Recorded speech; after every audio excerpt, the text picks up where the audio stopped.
लेकिन बृजमोहन श्रीवास्तव, आपका केस बड़ा यूनिक है और आपका केस दरअसल कैसे क्या कहूं मैं उसको, आपका केस आई ओपनर के जैसा है कि भाई इधर आ गए तो पाक साफ हो गए, वॉशिंग मशीन में धुल गए, जैसे ही इधर जाने की हल्की सी सुगबुगाहट हुई क्राइम ब्रांच पहुंच गई कल पुणे अजीत पवार के सोशल मीडिया मैनेज करने वाली कंपनी के पर छापामारी करने। देखिए गरिमा जी, कल की जो घटना है उसके पीछे मूल कारण ये है कि वहां स्थानीय स्तर पर एक शिकायत होती है।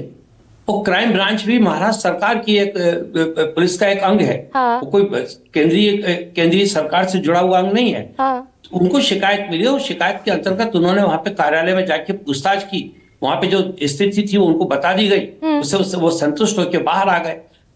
परेशानी अभी सबसे बड़ी यह है कि जांच एजेंसियां, हम ही लोगों ने लोकसभा में बैठकर, विधानसभा में बैठकर हमने उनका गठन किया है और उनको हमने अधिकार संपन्न बनाया है। जब वो अपना काम करने निकलती हैं तो ये सारी प्रॉब्लम आती है।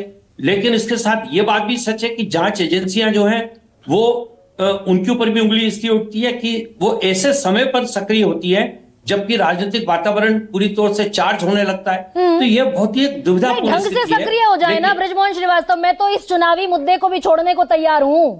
आप लोकसभा चुनाव से एक दिन पहले, विधानसभा चुनाव से एक दिन पहले कार्रवाई करिए, लेकिन दरअसल उसको अंजाम तक तो पहुंचाइए, करिए तो सही ढंग से कार्रवाई। राहुल गांधी अगर भ्रष्टाचारी हैं, डालिए ना आप मुकदमा जो दर्ज हुआ, कन्विक्शन तक लेकर जाइए उसको। गरिमा जी, ये बहुत बड़ा गंभीर प्रश्न है। जो जांच एजेंसियां हैं उनमें जो लोग बैठे हुए हैं उनको भी इस बात पर सोचना चाहिए कि उनके इस प्रकार के कृत्यों से या इस प्रकार के उनके एक्शन से उन संस्थाओं की भी गरिमा समाप्त हो रही है। अधिकारी सोचें या फिर दरअसल जिन पॉलिटिकल मास्टर्स से तनख्वाह मिल रही है, कैसे सोच पाएंगे उन पॉलिटिकल मास्टर्स के खिलाफ भाई? आप अजीत दादा पवार के खिलाफ जा सकते हैं क्या बृजमोहन श्रीवास्तव? गरिमा जी, हमारे साथ यशवर्धन भाई बैठे हुए हैं। ये वो अधिकारी रहे जिन्होंने कि शासन के बड़े से बड़े उच्च अधिकारी को भी गैर कानूनी काम करने के लिए स्पष्ट मना किया है। आप अजीत पवार के खिलाफ जा सकते हैं क्या बृजमोहन श्रीवास्तव? नहीं, मैं जब जाऊं, जब मेरे को पता लगे कि ऐसा है। 70,000 करोड़ का आरोप लगता है, 13,000 करोड़ का बजट होता है। हाँ, तो ये बात तो आपको देश के प्रधानमंत्री को समझानी चाहिए। आप उन्हीं के साथ बैठे हुए हैं। एक बयान आ जाए देश के प्रधानमंत्री का कि मैंने गलत बोला था अजीत पवार के खिलाफ। देखिए वो क्या बयान देंगे मैं उसकी बात नहीं कह सकता, लेकिन ये बात बिल्कुल सच है भाई। आप कह रहे हैं 70,000 करोड़ के घोटाले का आरोप था, 13,000 करोड़ उनके विभाग का बजट था। तो एक क्लैरिफिकेशन देश के प्रधानमंत्री दे दें कि मैंने महाराष्ट्र के उप मुख्यमंत्री के खिलाफ गलत आरोप लगाया भोपाल में। गरिमा जी देखिए, मैं तो इस बारे में नहीं कह सकता। हो सकता आपकी आवाज वहां तक पहुंच जाए तो शायद कोई इसका सकारात्मक कोई प्रेस नोट आ जाए। लेकिन ये बात बिल्कुल सच है, जो मैं कह रहा हूँ वो रिकॉर्ड पे है।